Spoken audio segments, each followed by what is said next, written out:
Cabinet ಅಲ್ಲಿ ಮಂಡನೆಯಾಗಿರುವಂತಹ ಜಾತಿ ಜನಗಣತಿಯ ವರದಿಯ ಬಗ್ಗೆ ವಿಪಕ್ಷಗಳಿಂದ ಆಕ್ರೋಶ ವ್ಯಕ್ತವಾಗ್ತಾ ಇದೆ. ಈಗ ಕೇಂದ್ರ ಸಚಿವ ಎಚ್.ಡಿ. ಕುಮಾರಸ್ವಾಮಿ ತಮ್ಮ ಅಭಿಪ್ರಾಯವನ್ನ ಎಕ್ಸ್ ನಲ್ಲಿ ಪೋಸ್ಟ್ ಮಾಡಿದ್ದಾರೆ. ಜಾತಿ ಗಣತಿ ವರದಿ ಬಗ್ಗೆ ಅವರು ಅನುಮಾನ ವ್ಯಕ್ತಪಡಿಸಿದ್ದಾರೆ. ಈ ಅಂಕಿ ಅಂಶಗಳ ಬಗ್ಗೆ ಶಂಕೆ ವ್ಯಕ್ತಪಡಿಸಿದ್ದಾರೆ. ಇದು ಜಾತಿ ಗಣತಿನಾ ಅಥವಾ ದ್ವೇಷ ಗಣತಿನಾ ಅಂತ ಅವರು ಟ್ವೀಟ್ ಮಾಡಿ ಅಂದ್ರೆ ಎಕ್ಸ್ ನಲ್ಲಿ ಪೋಸ್ಟ್ ಮಾಡಿ ಆಕ್ರೋಶ ವ್ಯಕ್ತಪಡಿಸಿದ್ದಾರೆ. ಇದು ಜಾತಿ ಗಣತಿನಾ ಅಥವಾ ದ್ವೇಷ ಗಣತಿನಾ, ಇಲ್ಲಿ ನಮಗೆ ಅನುಮಾನ ಇದೆ ಅಂತ ಅವರು ಟ್ವೀಟ್ ಮಾಡಿದ್ದಾರೆ.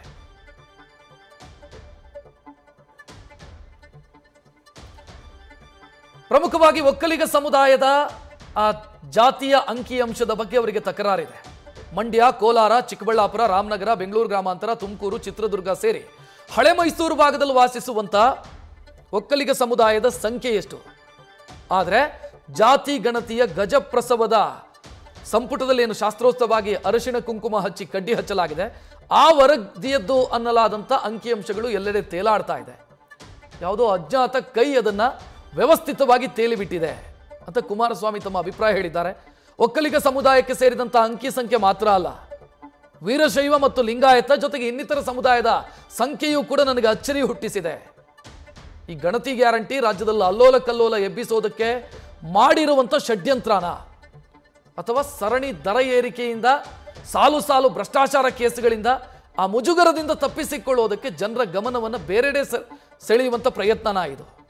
ಇಡೀ ರಾಜ್ಯ ಜಾತಿ ಬೆಂಕಿಯಲ್ಲಿ ಹೊತ್ತಿ ಉರಿತಾ ಇದ್ರೆ INC ಕರ್ನಾಟಕ ಅಂದರೆ ಕಾಂಗ್ರೆಸ್ಸು ಆ ಸರ್ಕಾರದ ನಡೆ ಕೆಲ ನಿರ್ದಿಷ್ಟ ಸಮುದಾಯದ ರಾಜಕೀಯವಾಗಿ ಸಾಮಾಜಿಕವಾಗಿ ಹಗೆತನ ಸಾಧಿಸುವಂಥ ಮುಂದುವರಿದ ಅಧ್ಯಯನ. ಮುಖ್ಯಮಂತ್ರಿ ಕುರ್ಚಿ ಹತ್ತೋದಕ್ಕೆ ಚಾತಕ ಪಕ್ಷಿಯಂತೆ ನಿದ್ದೆಗೆಟ್ಟು ಒಂದು ಸಲ ನನಗೂ ಪೆನ್ನು ಪೇಪರ್ ಕೊಡಿ ಅಂತ ಸಮುದಾಯದ ಮುಂದೆ ಮಂಡಿಯೂರಿಗೆ ಹೋಗರದಂಥ ವ್ಯಕ್ತಿ ಸಿದ್ಧ ಷಡ್ಯಂತ್ರದ ವರದಿಗೆ ಶಿರಬಾಗಿ ಸಮ್ಮತಿಸ್ತಾರ ಅಂದರೆ ಡಿಕೆಯನ್ನು ಉಲ್ಲೇಖಿಸಿ ಪರೋಕ್ಷವಾಗಿ DK ಶಿವಕುಮಾರ್ ಅವರನ್ನ ಉಲ್ಲೇಖಿಸಿ ಪ್ರಶ್ನಿಸಿದ್ದಾರೆ. ಹಿಂದೊಮ್ಮೆ ನಾಡಪ್ರಭು ಕೆಂಪೇಗೌಡ ಅಂತಾರಾಷ್ಟ್ರೀಯ ವಿಮಾನ ನಿಲ್ದಾಣದಲ್ಲಿ ಕ್ಷೀಣ ಧ್ವನಿಯಲ್ಲಿ ಗಣತಿಯನ್ನ ವಿರೋಧಿಸಿದವರು ಈಗ ನಾಲಿಗೆ ಬದಲಾಯಿಸಿದ್ದಾರೆ. ಶಿವ ನಾನೊಂದು ನ್ಯಾಷನಲ್ ಪಾರ್ಟಿ ಸ್ಟೇಟ್ ಪ್ರೆಸಿಡೆಂಟ್ ಕಣ್ರಿ, ನನಗೂ ಎಲ್ಲರೂ ಸಮಾನ, ಈಗಷ್ಟೇ ಕಣ್ ತೆರೆದಿದ್ದೀವಿ, ಗಣತಿಗೆ ಯಾರ ವಿರೋಧವೂ ಇಲ್ಲ, ವಿರೋಧವಾದರೂ ಯಾಕಿರುತ್ತೆ ಹೇಳಿ ಅಂತ ಸುದ್ದಿಗಾರರನ್ನೇ ತಳ್ಳಿಕೊಂಡು ಪಲಾಯನಗೈದಿದ್ದಾರಲ್ಲ. ಪೆನ್ನು ಪೇಪರ್ ಕೊಟ್ಟ ಪಾಪಕ್ಕೆ ಒಕ್ಕಲಿಗ ಸಮಾಜ ಬೆಲೆ ತೆರ್ತಾ ಇದೆ ಅಂತ DK ಶಿವಕುಮಾರ್ ಅವರನ್ನ ಪರೋಕ್ಷವಾಗಿ ಉಲ್ಲೇಖಿಸಿ ಕುಮಾರಸ್ವಾಮಿ ಟೀಕಿಸಿದ್ದಾರೆ. ಕುರ್ಚಿಯ ದುರಾಸೆಗೆ ಈ ವ್ಯಕ್ತಿ ಅದೇ ಪೆನ್ನಲ್ಲಿ ಒಕ್ಕಲಿಗ ಸಮಾಜದ ಮರಣ ಶಾಸನ ಬರೀತಾ ಇದ್ದಾರೆ. ಈ ವರದಿಗೆ ನನ್ನ ಒಪ್ಪಿಗೆ ಇಲ್ಲ, ಅನ್ಯಾಯದ ವಿರುದ್ಧ ಹೋರಾಡ್ತೀವಿ ಅಂತ ಕುಮಾರಸ್ವಾಮಿ ತಮ್ಮ ಟ್ವೀಟ್ ಅಲ್ಲಿ ಹೇಳ್ಕೊಂಡಿದ್ದಾರೆ. ಈ ಬಗ್ಗೆ ಹೆಚ್ಚಿನ ಡೀಟೇಲ್ ನೀಡೋದಕ್ಕೆ ನಮ್ಮ ಪ್ರತಿನಿಧಿ ಮಂಜುನಾಥ್ ನೇರ ಸಂಪರ್ಕದಲ್ಲಿ. ಮಂಜುನಾಥ್, ಕುಮಾರಸ್ವಾಮಿ ಅವರ ಅಭಿಪ್ರಾಯವನ್ನ ಗಮನಿಸ್ತಾ ಇದ್ದೀವಿ.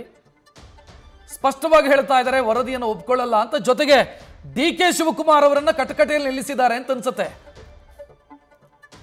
ಖಂಡಿತ ರಕ್ಷತ್, ಏನು ರಾಜ್ಯದಲ್ಲಿ ಜಾತಿ ಗಣತಿಯನ್ನ ಜಾರಿಗೊಳಿಸಬೇಕು ಅನ್ನೋ ನಿಟ್ಟಿನಲ್ಲಿ ಏನು ಕಾಂಗ್ರೆಸ್ ಸರ್ಕಾರ ಇದೇ 17ಕ್ಕೆ ಒಂದು ವಿಶೇಷ ಒಂದು ಸಂಪುಟವನ್ನ ಕರೆದಿರುವಂತದ್ದು.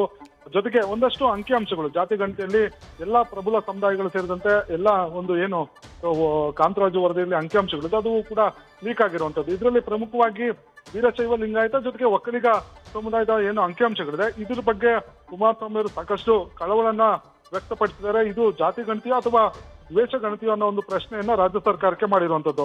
ಇನ್ನೊಂದ್ ಕಡೆ ಏನು DCM DK ಶಿವಕುಮಾರ್ ಅವರ ತಮ್ಮ ಯೂಟರ್ನ್ ಹೇಳಿಕೆಗೆ ಒಂದು ಕುಮಾರಸ್ವಾಮಿ ಅವರು ವ್ಯಂಗ್ಯ ಮಾಡಿರುವಂತದ್ದು ಹಿಂದೆ ಇದೆ. DK ಶಿವಕುಮಾರ್ ಅವರು ಅಂತಾರಾಷ್ಟ್ರೀಯ ವಿಮಾನ ನಿಲ್ದಾಣದಲ್ಲಿ ಮಾತಾಡ್ಬೇಕಾದ್ರೆ ಈಗ ತಾನೇ ನಾವು ಅಧಿಕಾರಕ್ಕೆ ಬಂದಿದ್ದೇವೆ, ನಾವು ಈ ಒಂದು ವರದಿಯನ್ನು ಒಪ್ಪೋದಿಲ್ಲ ಅನ್ನೋ ಮಾತನ್ನ ನೇರವಾಗಿ ಹೇಳಿದ್ರು. ಆದ್ರೆ ಈಗ ಈ ಒಂದು ಹೇಳಿಕೆಯಿಂದ ಯೂಟರ್ನ್ ನೋಡಿದಿರುವಂತದ್ದು ಇದು ಎಷ್ಟರ ಮಟ್ಟಿಗೆ ಸರಿ ಅನ್ನೋದು DK ಶಿವಕುಮಾರ್ ಅವರಿಗೆ ಒಂದು ಟಾಂಗ್ ಕೊಡುವಂತ ಕೆಲಸವನ್ನ ಕುಮಾರಸ್ವಾಮಿ ಅವರು ಮಾಡಿರುವಂತದ್ದು. ಜೊತೆಗೆ ಏನು ಈ ಮಂಡ್ಯ ಹಳೆ ಮೈಸೂರು ಭಾಗದಲ್ಲಿ ಮಂಡ್ಯ ಆಗಿರ್ಬೋದು, ಕೋಲಾರ, ಚಿಕ್ಕಬಳ್ಳಾಪುರ, ರಾಮನಗರದಲ್ಲಿ ಎಷ್ಟು ಜನರು ಒಕ್ಕಲಿಗರ ಸಂಖ್ಯೆ ಇದೆ ಅನ್ನೋದ್ರ ಬಗ್ಗೆ ಕೂಡ ಶಂಕೆಯನ್ನ ವ್ಯಕ್ತಪಡಿಸಿದ್ದಾರೆ ಈಗ ಬಿಡುಗಡೆ ಆಗಿರುವ ಅಂಕಿಅಂಶಗಳಲ್ಲಿ.